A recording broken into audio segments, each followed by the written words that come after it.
Hey, I'm Megan Adele, and welcome to my YouTube channel. Today, I'm going to be discussing the books that I read in 2024. I'm supposed to read 24 because I was going to read 2 books a month as my goal, but I ended up reading only 8, so the goal this year will be the 2 books a month. So let me go through the 8 books and give my review on each. I think they were all great picks, but I just wanted to share in case anybody else is wondering about the book or they want to get the book and they don't really know whether it's like good, bad, whatever. So I'm going to give you my review. Okay, so books 1 and 2 is actually a series, and it's by Matthew Quirk, who actually wrote the Night Agent. That's actually a Netflix series. So I knew that was a book, and I wanted to read the book before I watched the TV show. As I was looking at Matthew Quirk, he has a whole bunch of other series. So I just went back to his very first book, which is called The 500, and it's about this guy who is fresh out of law school, ends up working for a firm that does like dirty work within the government, and so that seemed really intriguing to me. So in January, I read The 500, which is his very first book, and then it's a 2-book series. So the second one is called The Directive, and like I said, he's actually in his late 20s because he was actually in the Navy.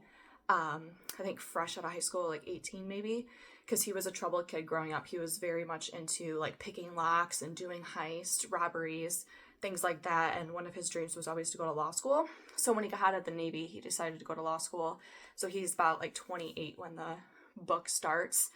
And it's kind of like his journey as a lawyer, but like in this like analytical field. And it's really interesting because while I was reading it, it reminded me of the Noah Centineo series on Netflix called The Recruit.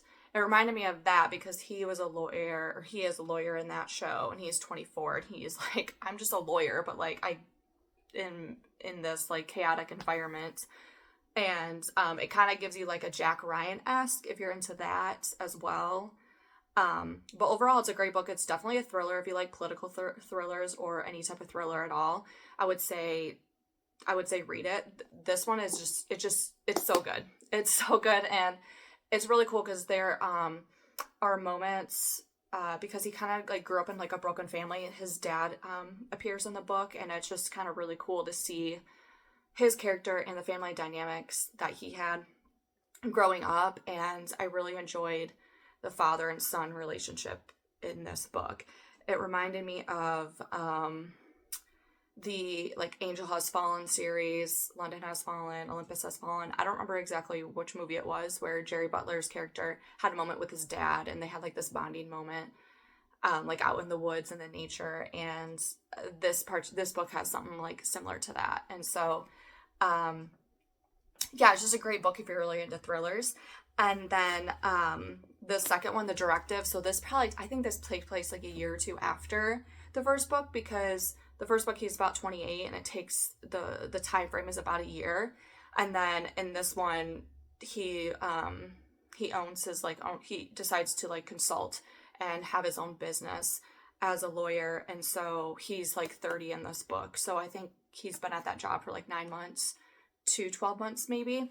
So this one, he just kind of I don't really know how to explain this. He gets reeled in. So his brother appears in this book. And so he gets reeled into a job with his brother. And it has to do with some of the former things that he's dealt with in the first book. So it's really good. It's just like another, thriller ride with him, like using his skills. He's very resourceful, and he's very underestimated. You see it a lot in the very first book that he's like, even though he's in his late 20s, he's like very mature for his age, or he should be mature because he's in his late 20s. But people underestimate him, and he's such a underdog. And the situations he gets out of, it like blows my mind. I'm like sitting there reading the book, and I'm like, oh my gosh, please don't get caught. Please don't get caught. Or it's like, if he gets caught, like his impromptu, and I don't know how he does it. It's very smartly written, the author, and it's just a fun ride. It's like he's like Jason Bourne or something. It's like that high caliber where you can get out of a situation and you're just smart enough. Like I said, he's very resourceful, and he's very good at like thinking on his feet. And so he doesn't necessarily lie a lot. I would say definitely omits information. But yeah, it's just a really great book if you're really into thrillers. So I would definitely give it like a 5 out of 5 or a 10 out of 10. At least the first book. The second one is good too, but it's just I really enjoyed the first one because you're getting a grasp of the actual world. Like you don't even know like what you're getting into. You don't even know how the book is going to end. And so that's the joyful part I like about it, because I'm just like, I don't know if this guy's going to die at the end. Like what's going to happen with everything that's going on in the book and with the firm and with the government. Whereas the second book, you kind of understand who he is a little bit more. So you're not as surprised when things go the way that they go. So I think that probably is the issue, is in terms of the element of surprise in the second one. But like I said, they're like both good books, and it's nice to continue his journey in terms of like how he's grown in that year and then going into the second year and kind of where he is at in his life, because he does have a girl in his life and he really wants to like have a family. But then you have, this thing that he gets drawn into and he has to like figure it out on how to get out of it. So I definitely recommend the series to him, and I'm definitely going to be reading more of Matthew Quirk's books. I have The Night Agent on my to-be-read list this year, so hopefully I can get to it because season 2 of the show actually airs later this month. So yes, it is on my list. So check out Matthew Quirk's The 500 and The Directive. Very good books.